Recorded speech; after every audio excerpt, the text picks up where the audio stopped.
when a great role comes around, like right now I'm doing Star Trek. James T. Kirk, Paramount series, Strange New Worlds. It's just that's a lot of work, isn't it? Oh, beyond, man. Is it hard? Do you were you nervous because it's only done one season, right? It's only done. Yes, it's only done one season. We shot season 2. It hasn't aired yet. How well is it going?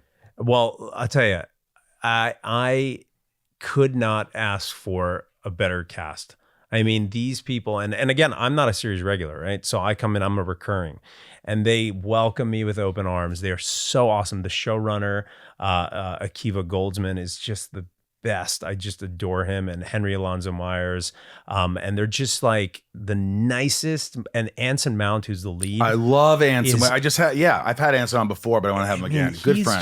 He's just such a good dude. Yeah, he's really a great dude. Ethan Peck, who plays Spock, he's a good friend of mine. I got to watch this. I actually want to watch this. It's a great show.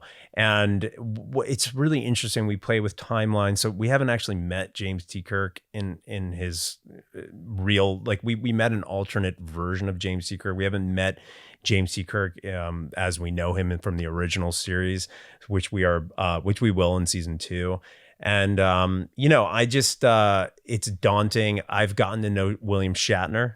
You talked to him about the role and everything? Yeah. What do you say? Like, congratulations, you're playing this role. Well, it's funny. And I said this story. I've told this story before. I hope Spock doesn't hate you like he hated me. The most bizarre thing happened. So I shot the first episode of Star Trek. They told me they hadn't announced that I got cast, and they said, "Don't tell anyone. Whatever you do, don't tell anyone." I said, "Okay, cool. I won't."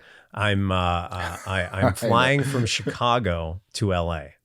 And I get on the plane, and I had just binged every episode of the original series. I've watched all that shit, right?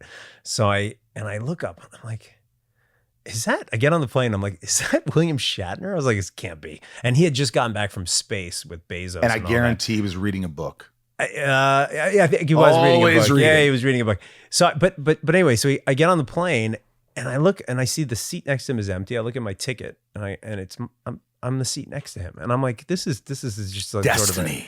Is this a candid camera? Right. Is this like, Paramount did something and it's like set up and it's, you've got something you could say. It's not just small talk. It's like, I just want to let you know I'm a big fan. And also I'm playing the new James. So I I get on the plane. I'm so fidgety. And we had actually spoken on the phone before because we were neighbors and there was something. And I was like, oh, I don't know. Yeah, I'm Paul Wesley. I don't know if you remember. And he was like, oh yeah, right. But kind of like, it was just like reading his book, as you said, right.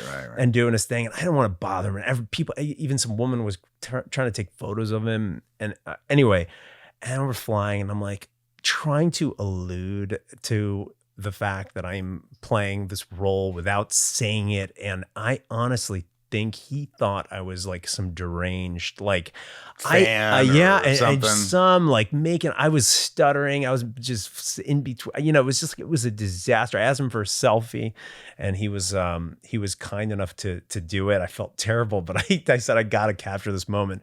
Anyway, I get the part.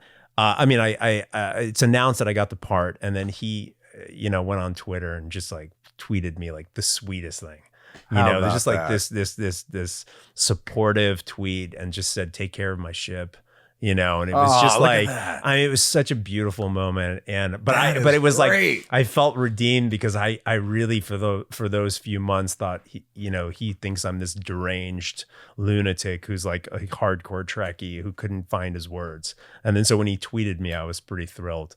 And then I saw him, and they invited me to do give an opening talk at his handprint ceremony in San Diego at Comic-Con. And really? I went over there and we chatted for a while, and he was so lovely. And how many people have played James T. Kirk besides him? On television, just him.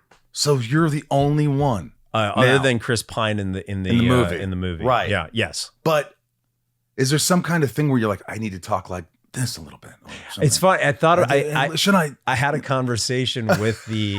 I had a conversation with the showrunners, and they very specifically said, do not do an imitation of the original, and it's just, we kind of laughed about it, but I wouldn't do that anyway. Right. I just felt like, and by the way, I watched the series, and I do think that there's this stigma that, that is slightly exaggerated. Absolutely exaggerated. Because if you watch the series, he's actually pretty. And he's cool. Very much so. And in the he's cool. He's smooth. He's very charming, and it's just like it's pretty effortless if you watch the original. It series, is. Actually. I love the original. I really love it. I think there were 78 episodes. Yeah. Is that right? I'm not sure. There was a double number. episode. There was it was the one when the Wrath of Khan guy. What was his name? Oh, Old School. I met him. Yeah. What was his name? He was Fantasy Island. What's his name, Ryan? Fantasy Island lead guy.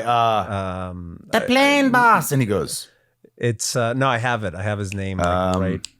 Everybody's saying it right now. I don't want to do it without. It's like a long name. No, I know. It's like O'Rourke. Rick. Montalban. Ricardo Montalban. Montalban. Ricardo Montalban. Yeah, there you go.